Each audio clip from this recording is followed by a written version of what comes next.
on avait tout prévu, les pompiers, l'ambulance, pour le refueling aussi. Donc il n'y avait aucun obstacle à ce que l'avion atterrisse à Mourndave.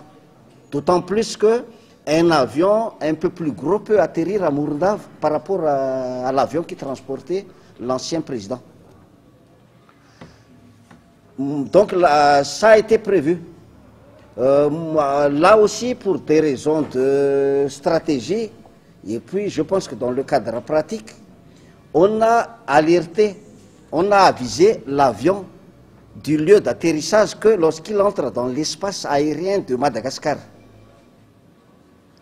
Mais là, il y a une mauvaise communication. Là, dans les médias, on dit qu'on a fermé tous les aéroports de Madagascar. Ce n'est pas vrai. Vous pouvez vérifier que l'aéroport de Mourndave était prêt à accueillir le président Ravalomanana.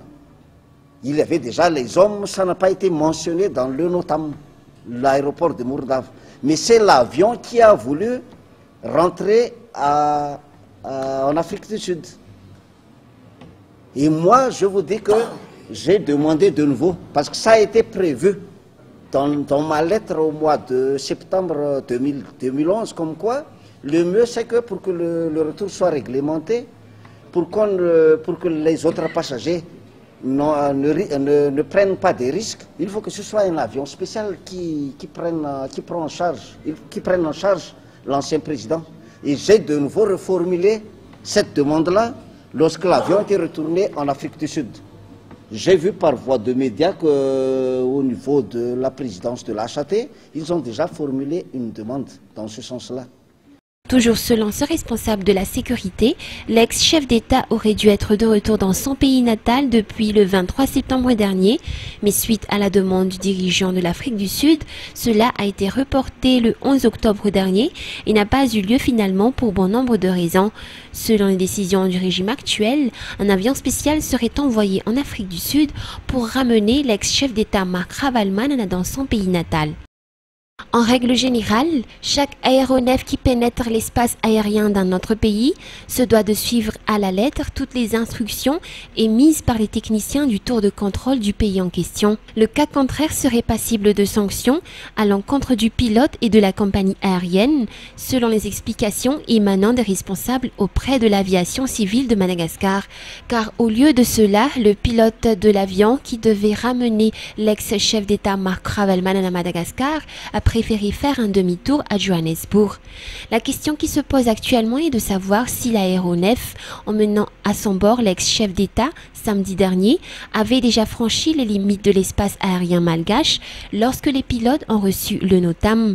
Les enquêtes sont en cours actuellement, celle de savoir ce qui s'est passé réellement durant cet après-midi du samedi. Mais en attendant les résultats de ces enquêtes, certains responsables ont soulevé que tout peut être prouvé. Le dialogue par voie phonique entre les techniciens de la tour de contrôle et ceux à bord de l'aéronef a été enregistré. Pour ce qui est des événements du samedi dernier, un NOTAM a été émis vers 10 h temps universel, c'est-à-dire vers 14 h heure malgache. L'émission d'un NOTAM est en plein droit pour un pays souverain, et mettre un NOTAM ne signifie toujours pas la fermeture de tous les aéroports. En effet, pour samedi dernier, beaucoup ont mal interprété ce que c'est qu'un NOTAM. La plupart ont considéré le NOTAM comme étant une fermeture des 8 aéroports de l'île, alors que 7 aéroports seulement ont fait l'objet de NOTAM ce jour-là. Ont toujours rappelé les responsables auprès de l'ACM, et tout cela a été prouvé. Mais qu'est-ce qu'un NOTAM ?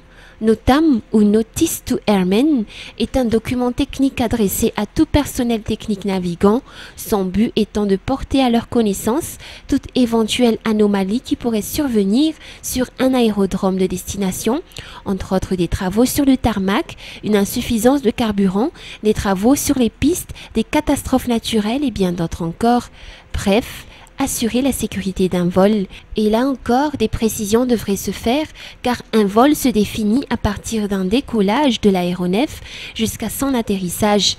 L'aérodrome de Mourndave était dans la trajectoire du vol SA8252 samedi dernier, et il était prêt à recevoir l'atterrissage de l'avion en question, mais ce dernier a préféré faire un demi-tour.